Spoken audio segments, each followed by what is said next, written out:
kita kembali akan menceritakan kisah tentang nabi-nabi Allah. Nabi satu ini termasuk dalam 25 nabi yang namanya tercantum di dalam Al-Quran. Kisahnya sangat menarik untuk disimak, karena setan bahkan sampai iblis turun tangan pun tak sanggup untuk menggoda manusia pilihan Allah Subhanahu wa Ta'ala ini. Ditambah lagi, nabi ini seringkali dikait-kaitkan dengan tokoh Buddha. Banyak yang beranggapan bahwa beliau adalah sosok Siddhartha Gautama yang menjadi pendiri dari agama Buddha. Untuk itu, di video kali ini, kita akan membahas tentang kisah Nabi Allah Zulkifli alaihi salam.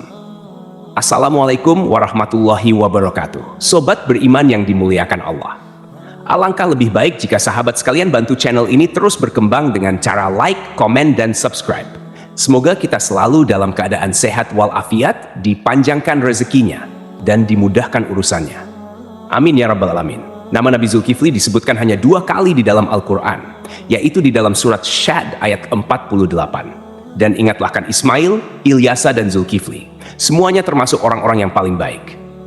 Kemudian di surat Al-Anbiya ayat ke-85.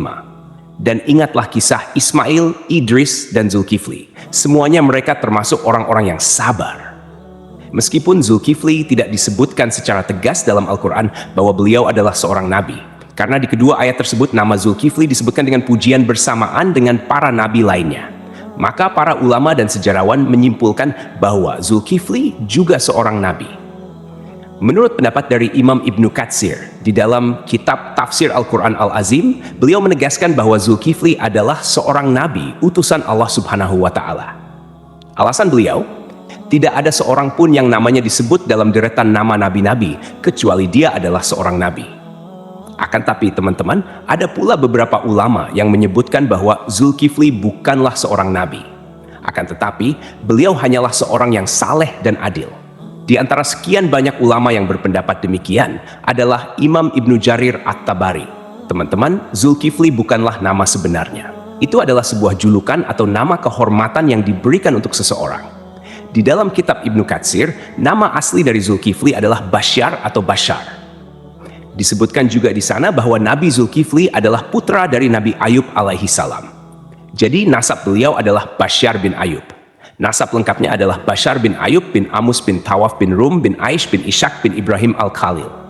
Beliau hidup sekitar abad ke-16 sampai abad ke-15 sebelum Masehi dan diutus Allah Subhanahu wa Ta'ala kepada suatu kaum yang bernama Arami atau Amori. Kaum ini adalah bangsa Romawi kuno yang tinggal di wilayah sekitar Damaskus, Suriah, dan Yordania. Di sanalah Nabi Zulkifli melanjutkan tugas kenabiannya dari ayahnya, yaitu Nabi Ayub. Ini adalah pendapat dari Imam Ibnu Katsir. Namun, para ulama lain ada yang berbeda pendapat tentang kapan masa diutusnya Nabi Zulkifli ini. Kalau menurut Imam Ibnu Jarir At-Tabari, Nabi Zulkifli adalah penerus dari Nabi Ilyasa, yang hidup sekitar abad ke-9 Masehi. Namun, antara Imam Ibnu Katsir dan Imam At-Tabari sama-sama menyebutkan bahwa Nabi Zulkifli adalah salah seorang raja di negeri Syam. Kisahnya begini, teman-teman. Ada sebuah negeri di Syam yang dipimpin oleh seorang raja saleh.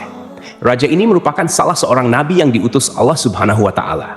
Beliau bernama Raja Ilyasa atau Nabi Ilyasa. Ketika itu, Nabi Ilyasa sudah sangat tua dan beliau tidak memiliki anak laki-laki sebagai penerusnya. Maka ketika itu, Nabi atau Raja Ilyasa mengumpulkan rakyatnya di suatu tempat. Kemudian Nabi Ilyasa berkata, "Wahai kaumku, saat ini aku sudah sangat tua dan tidak memiliki pengganti di kerajaan ini. Aku akan menunjuk salah seorang di antara kalian untuk menjadi penggantiku selagi aku masih hidup dan agar aku bisa melihat bagaimana kerjanya. Siapa yang mau menerima 3 hal dariku, maka aku akan tunjuk dia sebagai penggantiku. Yang pertama, selalu berpuasa di siang hari. Yang kedua, selalu salat pada malam hari. Dan yang ketiga, dia tidak pernah marah seumur hidupnya." Makanya orang-orang dari kaumnya merasa tak sanggup melakukannya. Mereka pun saling tap-tap-tapan satu sama lain, berharap salah seorang di antara mereka ada yang tunjuk tangan. Namun, ditunggu beberapa lama, tak satu pun orang mau melakukannya ketika itu. Lalu, dari barisan belakang ada yang menyahut, "Saya, wahai Nabiullah." Suara itu berasal dari seorang laki-laki yang usianya masih sangat muda. Pemuda ini bernama Basyar. Kemudian Nabi Ilyasa berkata, "Wahai anakku, engkau masih sangat muda. Tugas ini sangatlah berat untukmu." Nabi Ilyasa pun menolak pemuda ini karena dirasa dia masih sangat muda dan terlihat masih sedikit pengalaman. Keesokan harinya, di tempat yang sama dan dengan orang-orang yang sama, Nabi Ilyasa berseru hal yang sama lagi kepada kaumnya. Tapi tetap saja, ketika itu tak ada yang mau menerima tawaran tersebut, kecuali pemuda yang bernama Basyar. Dia kembali mengacungkan tangan, dan lagi-lagi Nabi Ilyasa menolaknya dengan alasan yang sama. Sampailah pada hari ketiga, Nabi Ilyasa berseru hal yang sama. Beliau berharap kali ini bukan hanya Basyar saja yang tunjuk tangan. Tapi ternyata teman-teman, sama seperti kemarin, ketika itu hanya Basyar yang tunjuk tangan dan menyanggupi segala persyaratan tersebut. Alasan detail Nabi Ilyasa menolak adalah karena selain dia harus menjadi raja yang menjamin kesejahteraan semua kaumnya, dia juga harus menjadi hakim yang adil, yang bisa berlaku bijaksana dalam memutuskan segala permasalahan kaumnya. Nah, karena Basyar ini masih sangat muda, Nabi Ilyasa khawatir dia tidak bisa berlaku adil dan bijaksana. Akhirnya, karena sudah 3 kali tidak ada yang mau, Nabi Ilyasa pun mengangkat Basyar menjadi raja sekaligus hakim. Namun, kegiatan yang dilakukan Basyar tetap dipantau oleh Nabi Ilyasa. Basyar pun mulai menjalani puasa di siang hari dan salat atau beribadah sampai larut malam. Sehari-hari, dia juga selalu menahan amarahnya. Nabi Ilyasa kagum dengan pemuda ini. Tak disangka-sangka, dia sanggup menjalani semua persyaratan itu. Dia juga luar biasa bijak dalam menyelesaikan segala masalah di dalam kaumnya. Nabi Ilyasa bangga kepada Basyar yang telah menepati janji-janjinya. Karena itu, Basyar diberikan julukan Zulkifli, yang artinya sanggup. Karena kesanggupannya menjalankan semua persyaratan. Ditambah lagi, dia selalu berlaku adil dan bijaksana.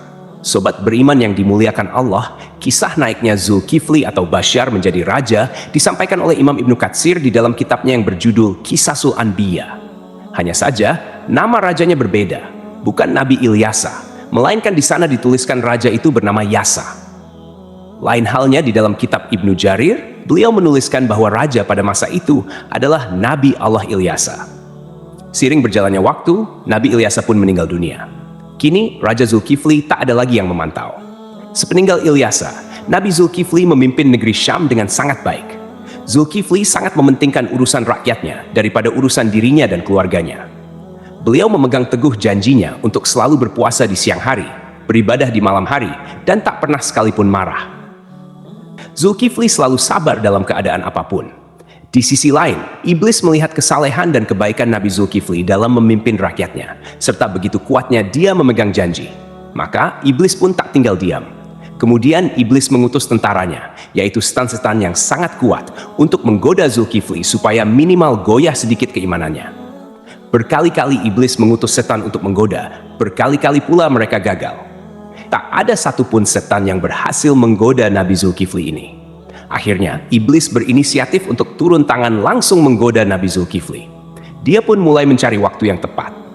Teman-teman, di dalam kerajaan Nabi atau Raja Zulkifli ini, setiap harinya beliau sibuk dengan urusan kerajaannya. Setiap hari, jadwal beliau dari pagi sampai siang adalah berangkat ke pengadilan di negeri itu untuk menjadi hakim dan menyelesaikan masalah-masalah rakyatnya. Kemudian, persidangan dilanjutkan kembali setelah beliau bangun. Persidangan berlangsung hingga sore atau malam hari. Malam harinya, beliau beribadah dan berdoa sampai larut malam. Keesokan paginya, beliau kembali ke persidangan. Begitulah rutinitas yang dilakukan Nabi Zulkifli setiap harinya. Zulkifli benar-benar merupakan figur seorang raja yang memuliakan seluruh rakyatnya. Melihat kesalehan Nabi Zulkifli, iblis pun mencari peluang untuk menggoda beliau. Kali ini, iblis berniat membuat Nabi Zulkifli marah, agar beliau melanggar janjinya kepada Nabi Ilyasa untuk tidak marah sama sekali. Akhirnya, pada suatu hari, iblis datang menemui Nabi Zulkifli dengan menyamar sebagai seorang kakek tua renta dan miskin. Hari itu, Nabi Zulkifli sedang merasa sangat lelah. Ketika jam istirahatnya tiba, beliau segera pulang lebih awal untuk tidur siang. Baru saja beliau hampir terlelap, iblis yang menyamar sebagai kakek tua mengetuk pintu kamarnya. Dari dalam kamar, Nabi Zulkifli bertanya, "Siapa itu?" Iblis menjawab, "Aku orang tua yang teraniaya." Nabi Zulkifli pun bangun dan membukakan pintu. Iblis kemudian mengarang cerita, mengaku bahwa ia mengalami banyak perlakuan semena-mena dari kaumnya. Ia terus bercerita panjang lebar, hingga waktu istirahat Nabi Zulkifli habis. Meski kelelahan, Nabi Zulkifli tetap mendengarkan cerita itu dengan sabar. Ketika tiba waktunya untuk kembali ke persidangan, Nabi Zulkifli berkata, "Wahai paman, engkau bisa meneruskan ceritamu nanti. Datanglah ke tempat persidangan sore ini. aku akan membantu menyelesaikan masalahmu di sana." Nabi Zulkifli pun kembali ke persidangan dan menjalankan tugasnya sebagai hakim. Namun, ketika sore tiba, kakek tua itu tidak kunjung datang. Nabi Zulkifli menunggu hingga malam hari, tetapi kakek tua itu tetap tidak muncul.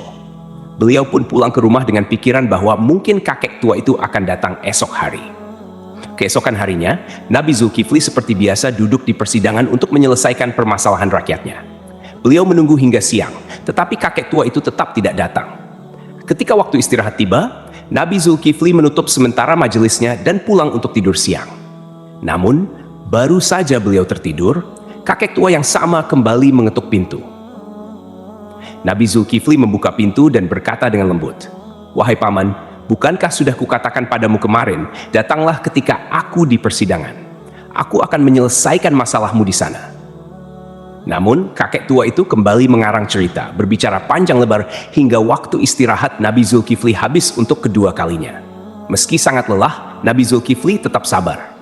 Beliau berkata, "Wahai paman, datanglah ke majelisku sore ini. Aku akan menunggumu di sana untuk menyelesaikan masalahmu."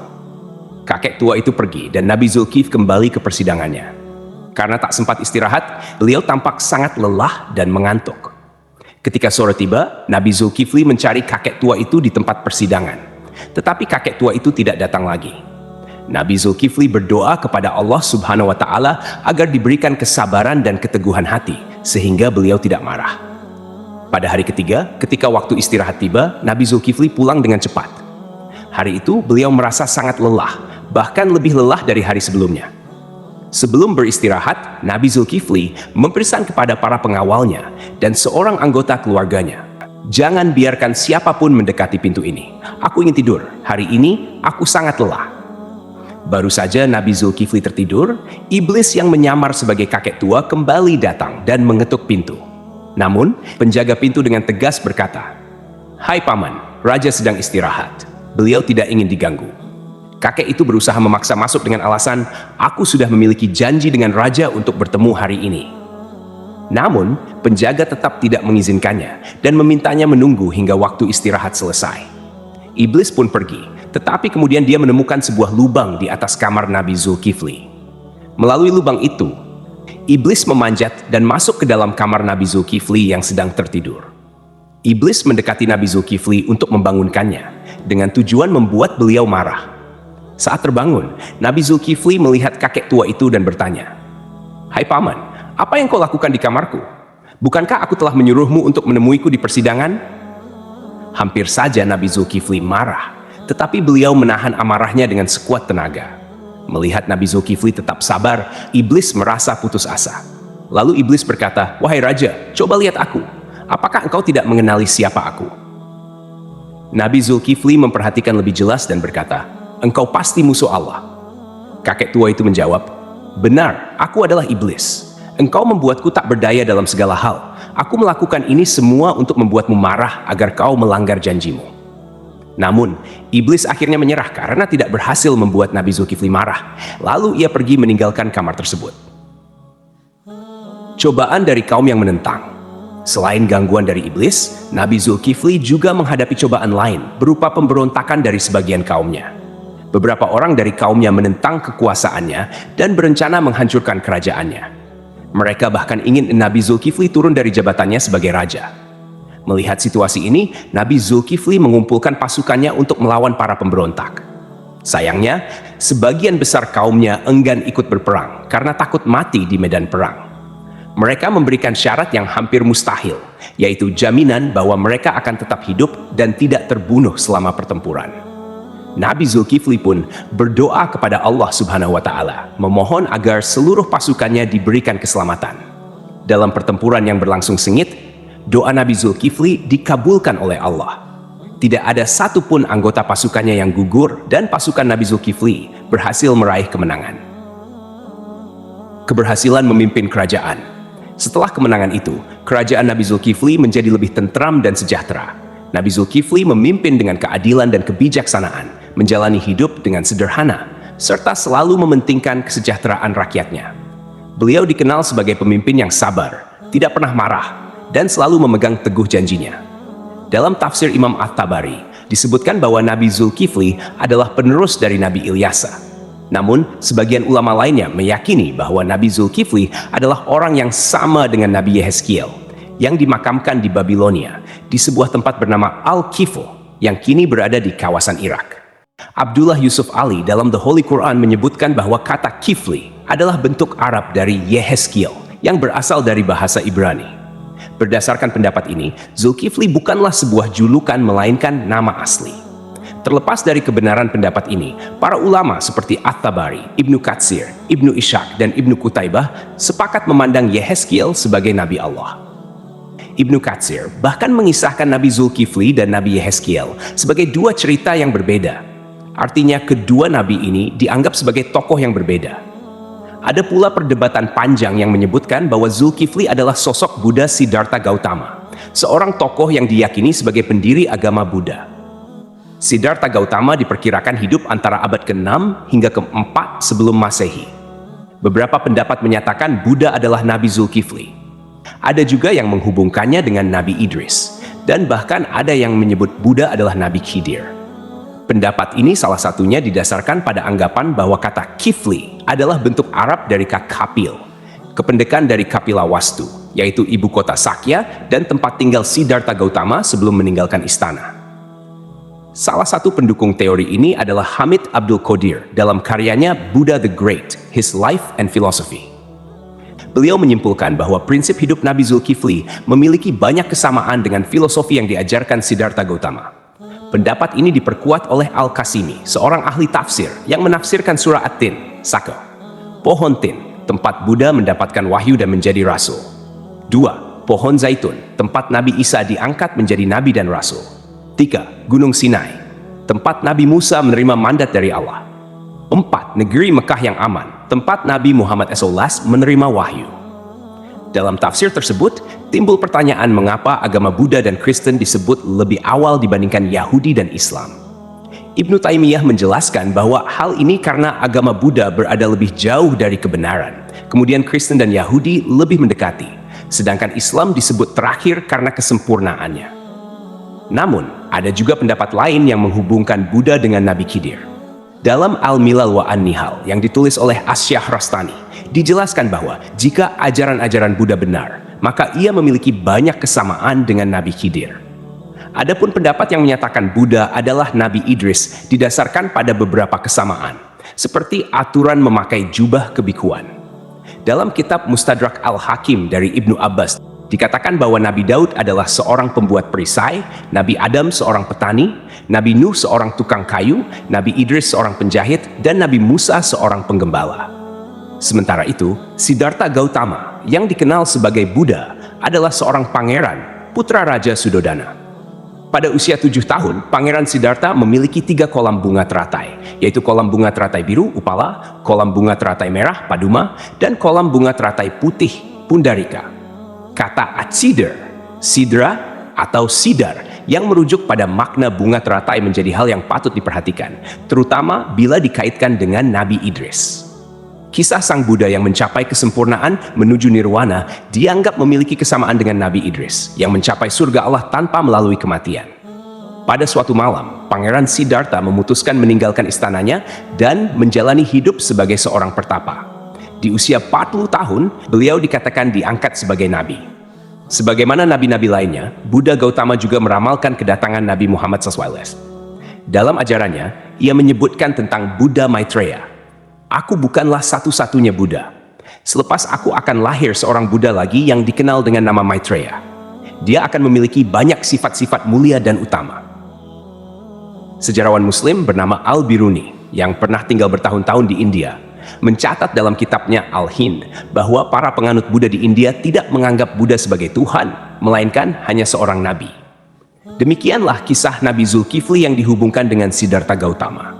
Semoga kisah ini bermanfaat. Mohon maaf atas segala kekurangan. Yang benar datangnya dari Allah SWT, sedangkan kekhilafan berasal dari saya sebagai manusia biasa. Sampai jumpa pada kisah-kisah seru lainnya. Wassalamualaikum warahmatullahi wabarakatuh.